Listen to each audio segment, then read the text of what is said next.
хичээлдээ дарагдаад жоохон дуу намссан байна уу? Гайгүй. Манай өдрийн ангийн оюутнууд бол одоо талыг нь давлаа штэ тий хэдүүлээ семестрийнхээ. Одоо шинээр орж ирж байгаа. Дахиад ирчгүүч авсан баха тий. Тийм үү? Ирчүүчтэй болсон. За би өнөөдөр яг өдөр нь таарад тэгээд та бүхэнтэй аягүй сонирхолтой сэдв хуваалцах хэрэгтэй боллоо. Тэгээд нэг талаас хариуцлагатай байдлын үүднээс нөгөө талаас бас өнгөрсөн 7 хоногт хийгдсэн нэг ажил байгаа. Тэрний үг гэхээр Монголын Евангелийн Христ итгэгч нараа төлөөлөөд эрдэм шинжилгээний байгууллагуудын доктор, профессорууд, ламнар, бөөнөр, бусад шашныхан тэр хүмүүсийн өмнө өөрсдийн онцлогийг харуулсан нэг тийм илтгэл тавьсан. Тэр хэсгээс өнөөдөр та бүхний өмнө дахиад ийм юм байсан шүү гэдгийг хэлээд тэгээд бас хэдүүлээ тэрний Библийн үндэсний талаар би товчхон бас нэмээд жоохон нэмэлт яриад өнөөдөр хамтдаа бас Бурхны үгнээс бас харьяа гэж бодож байна. За тэгээд гол санаа нь болохоор бид нар Монголын Евангелийн Христ итгэлтнүүд гэхээр бид нар Евангелийн гэдэг маань Монголын Евангелийн эвсэлд орсон бүх чуулгануудыг ярьж байгаа тийм Монголын Евангелийн эвслийн доторх бүх чуулгануудыг Евангелийн Христ итгэлтнүүд гэж нэрлэж байгаа. Тэгэхээр Монголын Евангелийн Христ хурлын гол санаа нь юу байсан бэ гэхээр шашныхан нийгмийнхаа хөгжилд ямар хувь нэмэр оруулж байгаа вэ? Ер нь шашин нийгэмд яаж нөлөөлөд байгаа вэ? Тэр талаас нь ярих санаатай байсан. Тийм учраас миний авсан нэг сонирхолтой өнцөг нь урд нь дэлхийн зүйнтэй хамтарч ажиллаж явах үедээ доктортой хөгжлийн зорилтууд гэдэг нэртэй нэг сонирхолтой нэр томьёог сонирхолтой програм хөтөлбөр Монгол улс хамрагдаад явж байгааг 2 жилийн өмнө судалж мэдээж авах харж исэн зүйлтийг нэгтгэж бичсэн байгаа. За юуны төрөнд хэдүүлээ доктортой хөгжлийн зорилт гэж юу юм бэ гэдгийг харъя. Доктортой хөгжлийн зорилт гэж. Тэгэхээр энэ доктортой хөгжлийн зорилт гэдэг зүйлсийг нэгдсэн үндэсний байгууллагаас улс орнуудад дэвшүүлсэн хөтөлбөр байна, том хөтөлбөр. Та хэдийн зарим нь сонссон баг, зарим нь сонсоогүй байж магадгүй. Тэгэхээр энэ том хөтөлбөрийн дотор 17 зорилготой. Тэр 17 зорилго дотор мэдээж хэрэг бидний хамгийн сайн мэддэг нэг зорилго нь бол улс орнууд ядуурлыг бууруулах гэсэн зорилт 17 зорилтын нэг нь баггүй. Тэг яг манай улс тэр хөтөлбөрт нь хамрагдаад ядуурлаа хэр зэрэг бууруулж байгаа хэсэг нь та нарын өөрсдийн дүгнэлтүүд бас байгаа бах те. Тэгэхээр ямар ч байсан дэлхийн улс орнуудад ийм 17 зорилго 169 зорилтын хүрээнд нэгдсэн үндэсний байгууллагаас 2012 онд дэвшүүлсэн. Тэгээ манай улс аль хэдийн 2012 оны үед тэр хуралд нь манай ерөнхийлөгч эдэр очоод орсон баг. Ер нь бол энэ зорилтонд хамрагдсан. Тэгэхээр энийг хуучин 2015 оны хүртэл мянганы хөгжлийн зорилтууд гэж явж исэн. Одоо бол мянганы хөгжлийн зорилтууд гэж яриахаа болсон. 2015 онд зогссон мянганы хөгжлийн зорилтууд нь одоо юу ярьж байгаа вэ гэхээр 16 оноос эхлүүлээд доктортой хөгжлийн зорилтууд гэж ярьж байгаа. Тэгээ манайх энэ нэгдсэн үндэсний байгууллагын доктортой хөгжлийн зорилтонд нэгдсэн. Тэгэхээр энэ юунууд нь энэ графикууд нь та хэдэд харагдах нь үгүй юу? Манай улсын засгийн газрын дэргэд доктортой хөгжлийн зорилтуудыг хангах том агентлаг байгаа.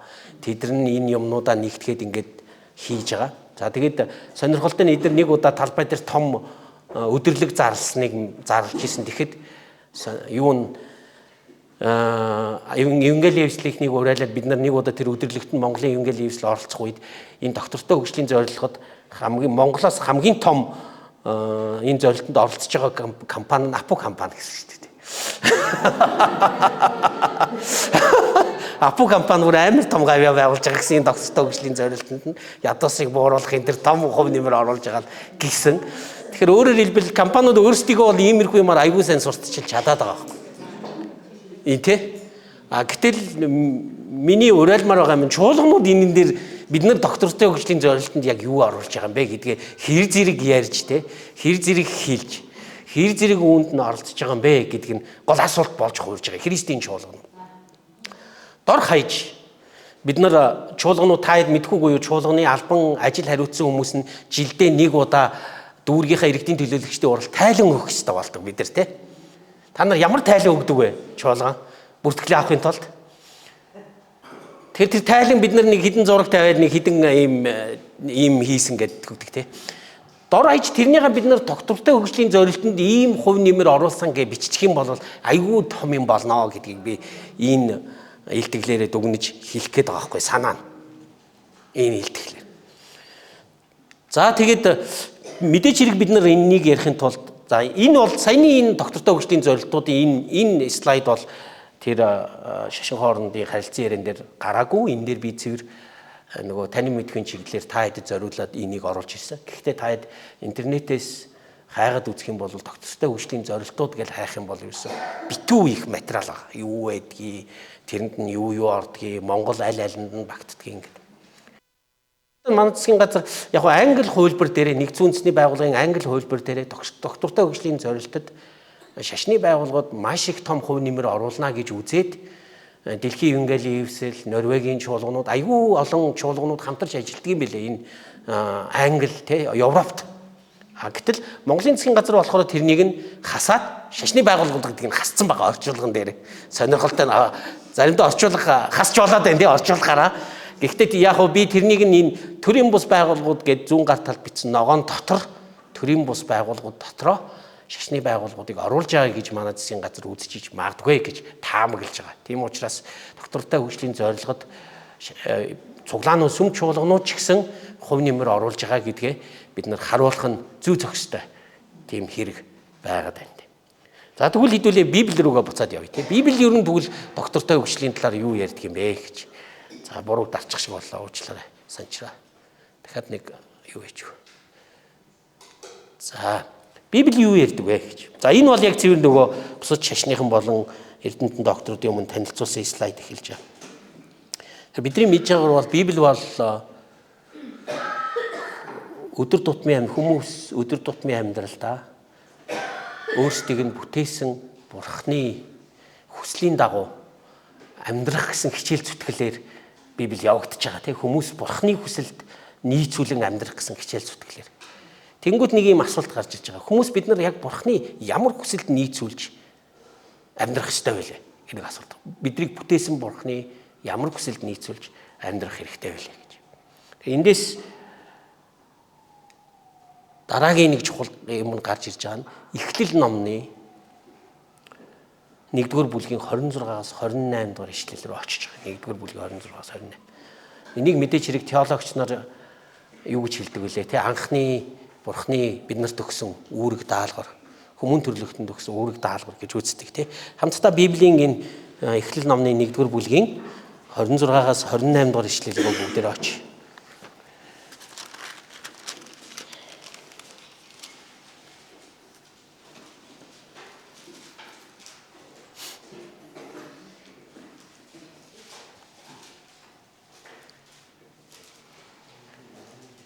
(26-аас 28). За хамтдаа бүгдээрээ уншия. 1 2 3. Тэгээд Бурхан бид дүр төрхийнхөө дагуу бидэнтэй адилхан хүнийг бий болгоё. Тэгээд тэднэр далайн загас, окторгуйн шувууд, мал адгуус, бүх газар дэлхий, газраар мүлхдэг, мүлхөгч бүгдийг захируулъя гэж айлдав. Ийхүү Бурхан өөрийнхөө дүр төрхөөр хүнийг бүтээж Бурхны дүр төрхөөр бүтээхдээ ир имээр нь бүтээжээ. Бурхан тэднийг өрөөж, үржиж олширцгоо.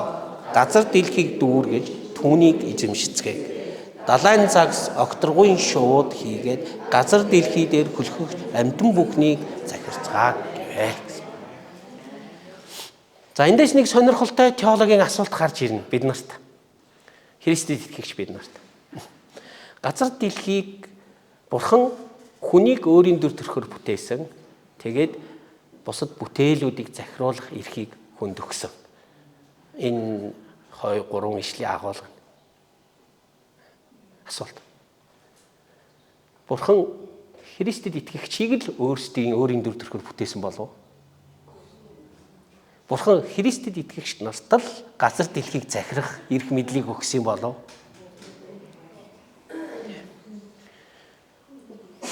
Бурхан лам нарт өөрийнхөө дүр төрхийг ерөөсөө өгөөгүй болов. Тэ. Бурхан лам нарт газар дэлхийг захирах эрх мэдлийг ерөөсөө өгөөгүй болов. Энэ асуултанд хариулах юм бол бид нар цаашдаа сонирхолтой ийм дүгнэлтийг хийх боломжтой. Хүн бурхан хоёрын харилцаанд өгөгдсөн бурхны онцгой үүрэг. Ийм ч учраас би тэр юун дээр хэлсэнтэй энэ бурхны анхны энэ өгсөн зарилгийг зөвхөн Христэд итгэгч нар ч өгөөгүй бүх хүн төрлөختөнд. Өөрөөр хэлбэл итгэгч биш хүн байсан ч гэсэн энэ зарилгийг биелүүлэх юм бол доктортой хөгжлийн зорилгын дагуу амьдрах боломжтой гэж үзэж байна. Тэгэхээр эндээс ямар дүгнэлт гарч байгаа вэ гэхээр хамгийн сүүлд тэр дүгнэлтийн өгүүлбэрүүдийг та нар өөрөө харах бах тий. Эндээс хүн ямар нэгэн байдлаар зөв, сайн, үнэн зүйлсийг дэлгэрүүлэх юм бол энэ бурхны хүмүүст өгсөн үүргийг биелүүлж байгаа тий. Хүний дүр төрхийн бурхны дүр төрхөөр амьдарж байгаа.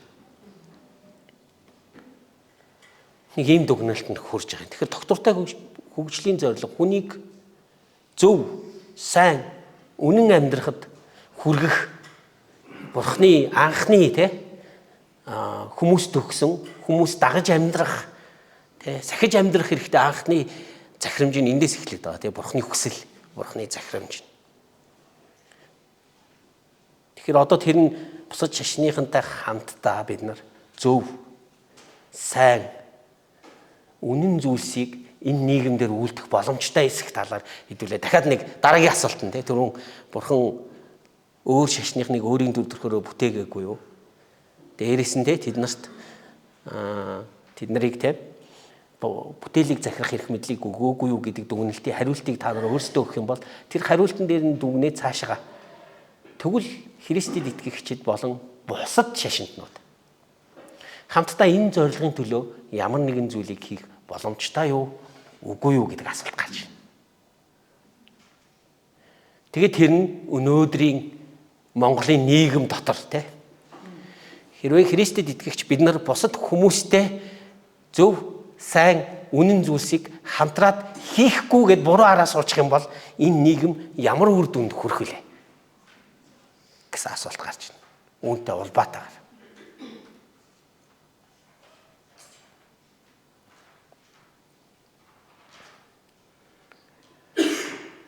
Энэ 1-р бүлгийн 26-аас 28 дугаар ишлэл дээр хоёр чухал үг гарч ирж байгаа. Нэг эхнийх нь мэдээч хэрэг өөрийн дүр төрхөөр гэдэг үг тий. Тэгэхээр энэ дүр төрх гэдэг үгээр энэ дүр төрхийг судлах юм бол бид нар бүр бакалаврын дипломч хийх бах, магистрийн дипломч хийх бах. Энэ бурхны дүр төрх гэж юу гэсэн үг юм бэ гэдэг талаар судлаад тэр нь өнөөдөр энэ манай нийгэмдэр Монголын нийгэмдэр бурхны дүр төрх ямаргүй байдлаар хэрэгжиж байгаа. Христэд итгэгч үүнийг ямар байдлаар харуулж байгаа юм. Итгэгч биш хүмүүсийн бурхны төр төрх нь ямар байдлаар хэрэгжиж байгаа ингээд ярих юм бол маш их хэмжээний судалгаа, маш их хэмжээний яриа өөрнөх баг. Хоёр дахь нь захируулъя гэж бурхан хэлсэнтэй. Газар дэлхий бүх зүйлийг захируулъя гэж. Тэгэхээр энэ захирах гэдэг үг сүүлийн үед теологчид энэ захирах гэдэг үгийг яг захирах гэдэг утгаар нь биш дээ. Одоо сүүлийн үед маш их мод болж байгаа нэг нэр томьёо байгаа тий. Зарц байдлаар удирдах тий. Ер нь бол зарц удирдахч байх, зарц манлайлал гэх юм уу. Тийм утгаар нь ойлгож эхэлж байгаа энэ захирах гэдэг үгийг. Хуучин захирах гэдэг үгийг айгүй тийм захиргаад л тийм байдлаар тий. Өөрөөр хэлбэл бүтээлийг бусад юмсыг алж хядах тий. Тэр эрх нь хүнд байгаа гэдэг байдлаар нь ойлгож исэн бол одоо болохоор аль болох асран халамжлан хөтлөх, манлайлах гэдэг чиглэл рүү энэ үгийг тайлбарлаж эхэлж байгаа гэсэн. Захирах гэдэг үг. Тэгээд энэ нь эргээд нөгөө хүн бүтээлийг хэрхэн халамжилж хэрхэн хിവэр нь цааш хадгалан хамтдаа орших вэ гэдэг энэ одоо доктортой хөгжлийн зорилгын энэ асуултанд Библийн энэ үндэслэл маань хэр зэрэг нийцтэй болж ийн гэдгийг та нар маань бодож үзээрэй. Хэр зэрэг нийцтэй очиж байна. Гэтэ мэдээж хэрэг бид нар үүнд нэг асуулт, нэг хариулттай байх хэрэгтэй. Бид нар Библийн дагуу үүнийг хийж гин үү, үгүй юу гэдэг. Библийн дагуу гэдэг нь маань юу гэсэн үг юм гэхээр бид нар энэ үгийг Библийн дагуу яаж зөв ойлгох вэ гэдэг асуудлаас нь эхэлнэ гэсэн үг тийм энэ захирах гэдэг үг. Үнэхээр тийм сүүлийн үеийн мод болж байгаа шиг зарц байдлаар удирдах гэдэгтээ энэ үг нь нийцж гин үү, үгүй вэ гэдгийг теологчид бид нар херменевтикч Тэ? Манай оюутнууд шалгаж үзэх хэрэгтэй. Шалгаж үзэх хэрэгтэй. Тэгэхээр энэ дээр хэрэгжүүлэлт нь түрүүн хэлсэн те би бол ямар хэрэгжүүлэлт рүү авчирч байгаа гэхээр нэгэнтээ Христэд итгэгчид зөвийг, сайныг, үнэнийг дэлгэрүүлэх энэ нийгэмд, Монголын нийгэмд дэлгэрүүлэх үүсэнд оролцож байгаа бол Бурхны энэ хүсэж байгаа бүтээлийг захирах үүрэг даалгаврыг нь биелүүлж байгаа гэж үзнэ. Гэсэн дүгнэлтэнд хүрч байгаа. Энэ нь биднийг энэ Бурхны үүрэг даалгаврыг биелүүлэх тийм энэ Бурхны үүрэг даалгаврыг биелүүлэх явцдаа бусад хүмүүстэй хамтраад доктортой хөгжлийн зорилгод хувь нэмэр оруулахад Библийн ялангуяа хуучин гэрээний маш том түлхээс энэ Библийн хэсэг болж байгааг бид харж байна. Хуучин гэрээний энэ хэсэг. Нийгэмдээ үнэн зөв сайныг дэлгэрүүлэх. Хоёр дахь нь мэдээж хэрэг бид нар юугаар зогсохгүй, эхлэл намаар зогсохгүй цаашаа явах хэрэгтэй тийм. Ялангуяа шинэ гэрээ рүү бид нар орох хэрэгтэй болно. Хоёр дахь нь бидний эзэн Есүс Христийн сургаал.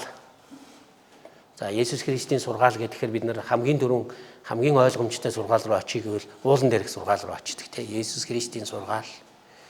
Тэгээ сургаалаар нь зогсохгүй амьдрал. Есүсийн өөрийнх нь амьдрал.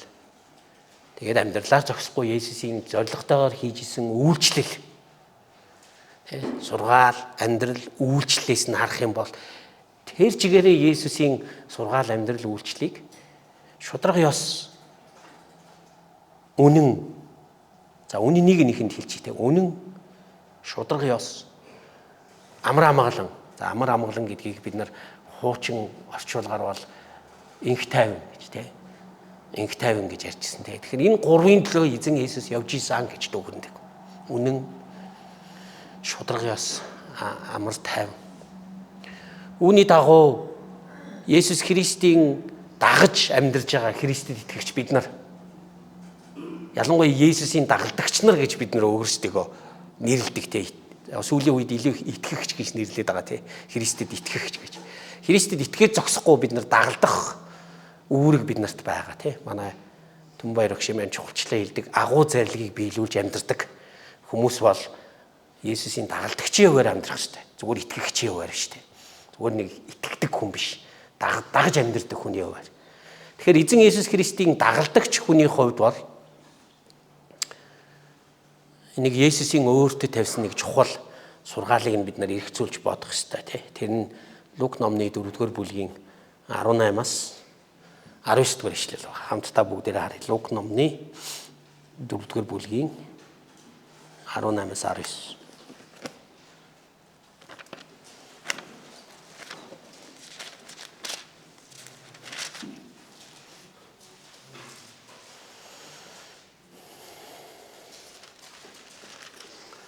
За энэ ишлэлийн хам сэдв нь болохоор эзэн Есүс өөрийнхөө төрлөх хотынхоо синагогт очоод өөрийнхөө талаар илчлэхийн тулд тэр синагогт өөрийгөө илчлээд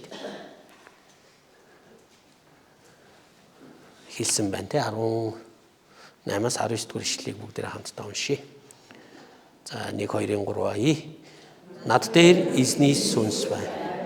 Учир нь ядуус сайн мэдээх хүрэхийн тулд намайг эзэн тосолсон юм. Тэрээр намайг илгээсэн нь олзогчдод эрх чөлөөг тунгаглах, сохруудад хараа оруулах, дарамтд байгсдыг чөлөөлөхийн сацуу эзний тааламжит чилийг тунхаглахын тулд болоо гэж шаад. За энэ Есүсийн өөрийгөө илчлэхийн тулд уншсан энэ үгс болохоор яг Есүсийн өөрийнх нь зохиомжилсан үг биш байсан гэдгийг бид нар аягүй сайн мэдж байгаа. Энэ бол хуучин гэрээний иш үзүүлэгч Исаягийн үгсийг Есүс иш татаж уншсан.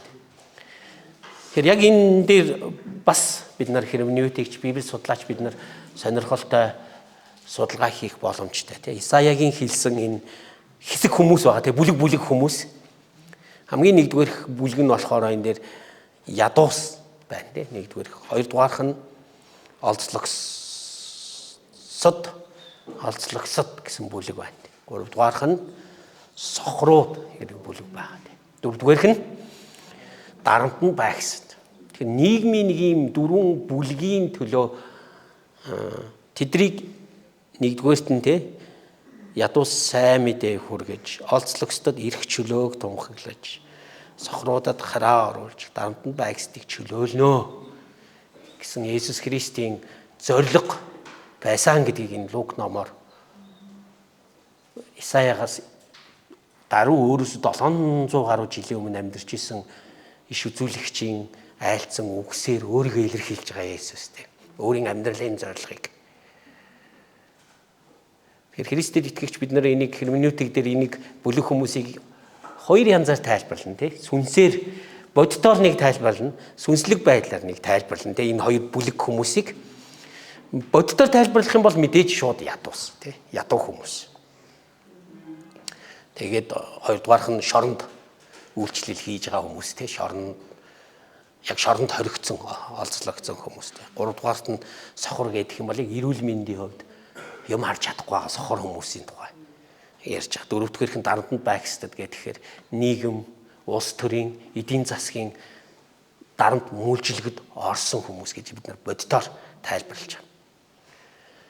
Хоёрдугаарх нь мэдээж хэрэг бид нар жоохон сүнслэгжүүлдэг энэ дөрвөн хүмүүсийг сүнслэгжүүлэхээр мэдээж бид нарт ядуус гэдэг юм бол яг Христэд итгээгүй хүмүүсийг хэлж байгаа сүнсээр өгсөн хүмүүс гэж бид нар ярьдаг. Хоёрдугаарх нь олзлогчдод гэхээр сайн мэдээний эрхчлөөг аваагүй хүмүүс гэж бид нар тайлбарлаж байгаа. Тэгэхээр бодиттой сүнслэг байдлаар тайлбарласны аль нар нь бид нар харах боломжтой нийгэм дээр энэ нийгэмд сохор хүмүүс зөндөө байна. Өвчтэй хүмүүс зөндөө байна. Шоронд оригдсон хүмүүс олон байна. Дээрээс нь өрөнд баригдсан эдийн засгийн дарамтанд орсон хүмүүс зөндөө байна. Бас улс төрийн дарамтанд орсон хүмүүс ч гэсэн бас байна. Иймэрхүү байдлаар харах юм бол яг энэ нь эдгээр зүйлсийн эсрэг энэ хүмүүсийг буцаагаад Бурхны дотор сэргээж бодит байдлыг нь буцаагаад өрнөөс нь гаргах дээрээс нь өвчнийг нь идгэх гэсэн ийм зорилтууд хийгээд ирэнгүүт яг л эргээд юутай нийцэж ийн энэ доктортой хөгжлийн нийгэмдэр хийж байгаа зорилтуудтай яг л нийцэж ирж байгаа. Та доктортой хөгжлийн зорилгоодыг харах юм бол нэг ийм ядуурлаас ангижруулах өвчнийг нь эрүүл мэнд боловсон эмнэлгийн тогтолцоог нь сайжруулах гэсэн ийм зорилтууд руу ороод явчихж байгаа. Тэгэхээр энэн дээр бид нар Христч биш хүмүүстэй хамтран ажиллах боломжтой байлаа хэр зэрэг. Яг л ийм зүйлсийг сүүлийн үед их бас нэг Христэд итгэгчдийн хувьд бол болоод дэлгэрүүлэх гээд байгаа интеграл мишн цогц илгээлт гэдэг ойлголт яг л энийг ярьж байгаа. Буцаад эргээд нийгмийн өөрчлөлтөнд хувь нэмэр оруулах тухай ярьж эхэлж байгаа гэсэн.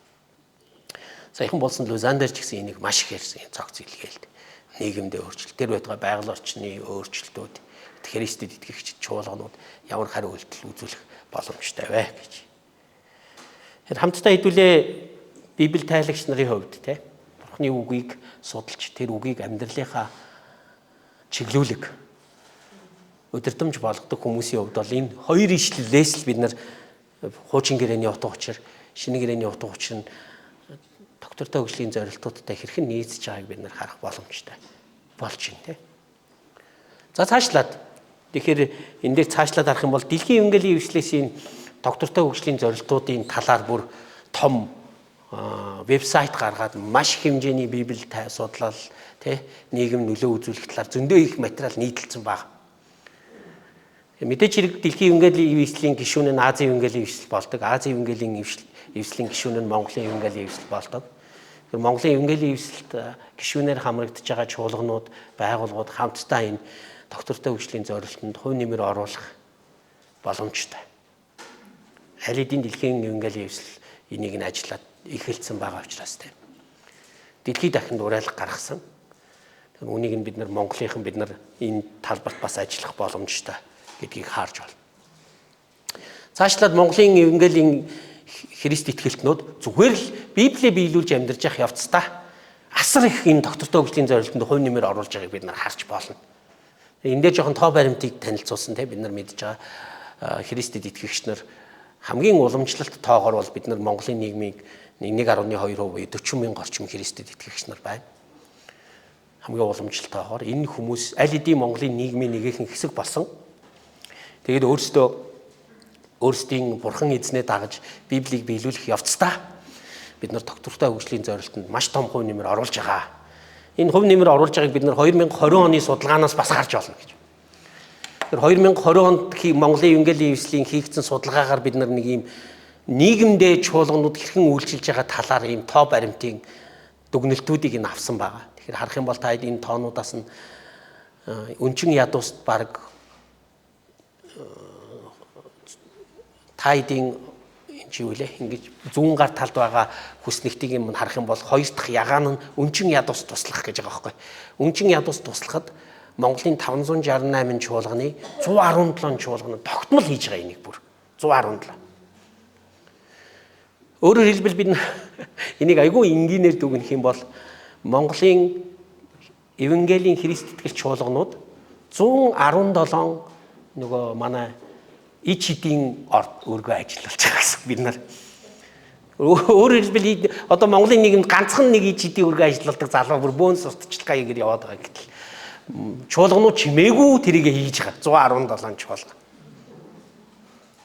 Бид нар нэг зарлж тугаглаад мөнгө цуглуул байсан юм байхгүй. Бид нар зүгээр чимээгүй хийж байгаа. Тэгээд дээр нь 117 чуулган тогтмол хийж байгаагаас гадна 264 чуулган тогтмол бус байдлаар хийж байгаа үнийг жилдэг хийдэг байна. Тэр үүнд Монгол чуулганд хамгийн том хувь нэмэр оруулж байгаа байгууллагууд бас байгаа тийм. Бид нар би бол энийг яриаггүй мэдээж хэрэг тэр газар. Тэр Христэд итгэгч нартай хэлэхэд бид нар чинь нэг 2-3 байгууллагаас юм аваад тараагаад итгэжтэй Монгол цуглаанууд. Тэ ямар байгууллагуудаас бид нар чи юм авч тараадаг үлээ. Самарын бэлэг, хайрын будаа тий нэг баха авч тараадаг ажлуудыг хийдэг штэ Монгол чуулганууд. Тэгэхээр тэр чинь энэ доктортой хөгжлийн зорилгыг тодорхой хэмжээнд биелүүлээд явж байгааг бид нар харж байна гэсэн үг.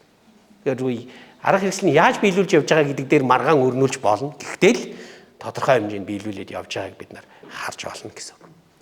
За дээрэс нь бусад энэ нийгмийн 7 өндөрлөг гэж ярьдаг.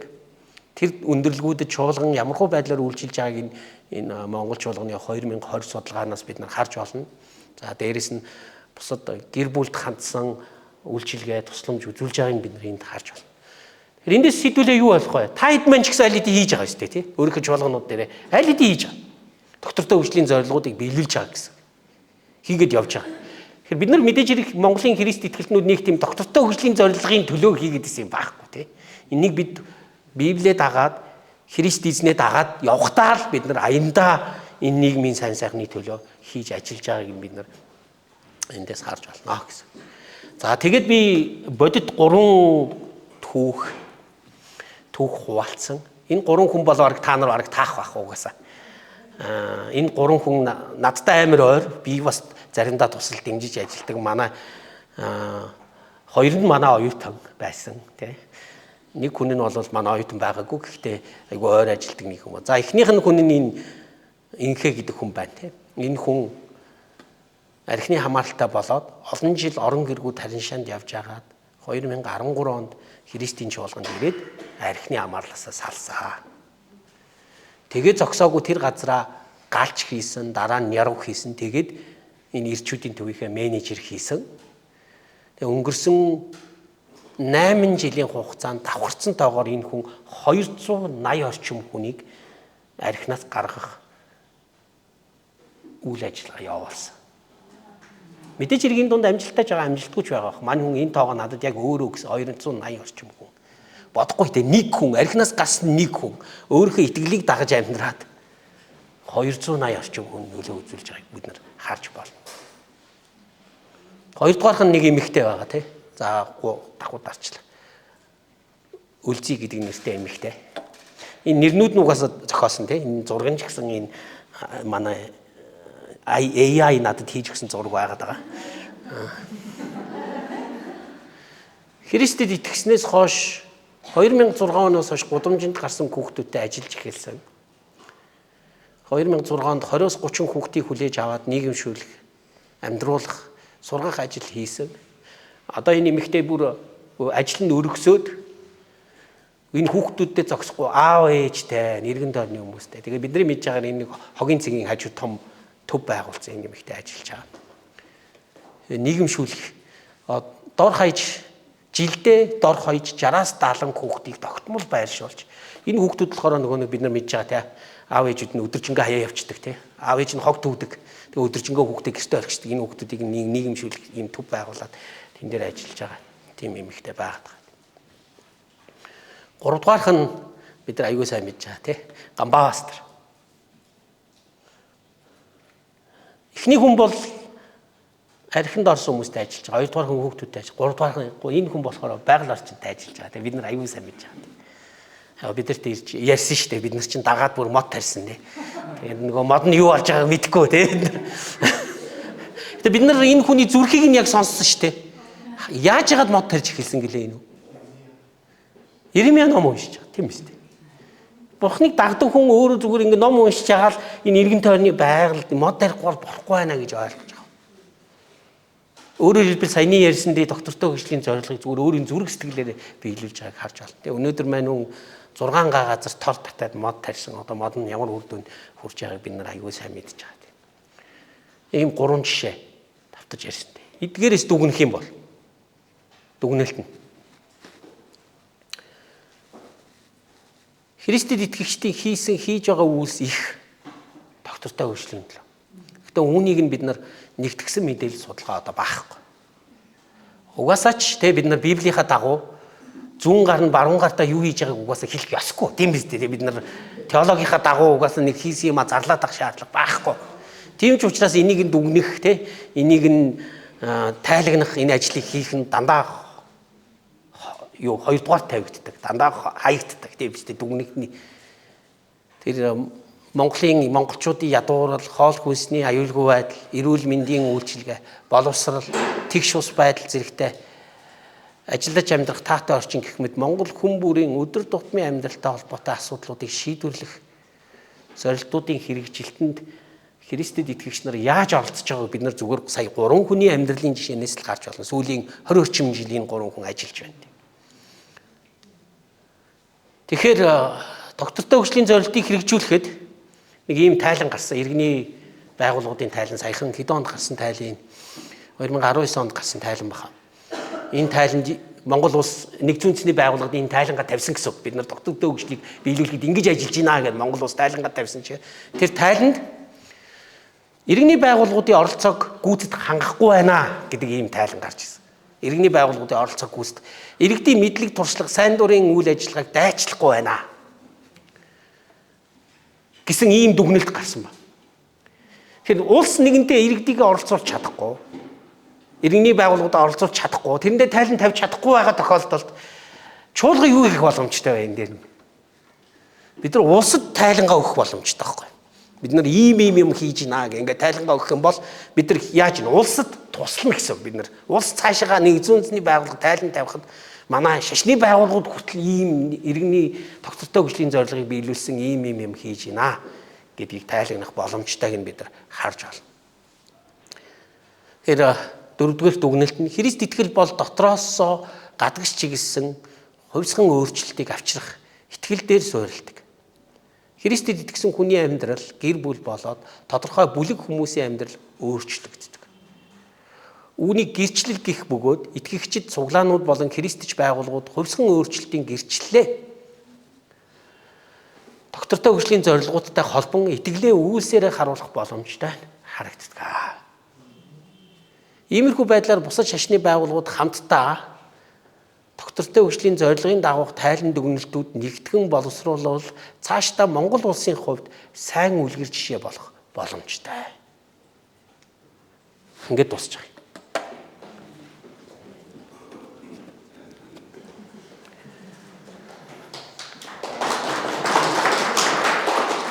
Бурхан даалтарна байх тий. Саяны хийсэн ажлууд бол миний хийсэн ажлууд биш шүү дээ тий.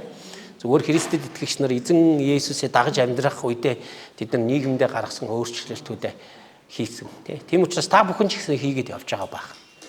Магадгүй яг энүүгээр нь ингээд нарийн судалгаа та нараас ингээ юу хийж ийн гэдэг юм бол энэ доктортой хөгжлийн зорилгоудтай холбоотой дүгнэлтүүд гарах л байх.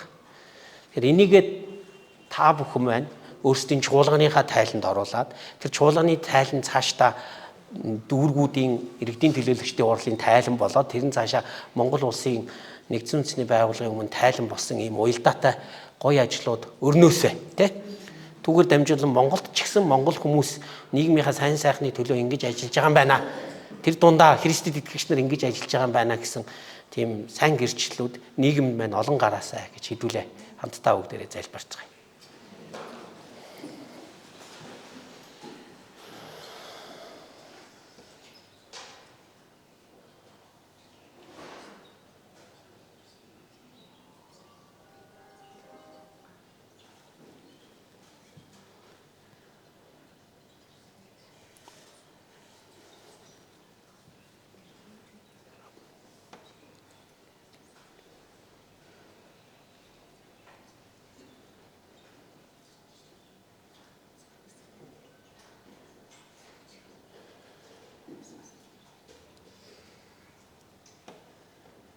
Эзэн Есүс таньда баярлалаа.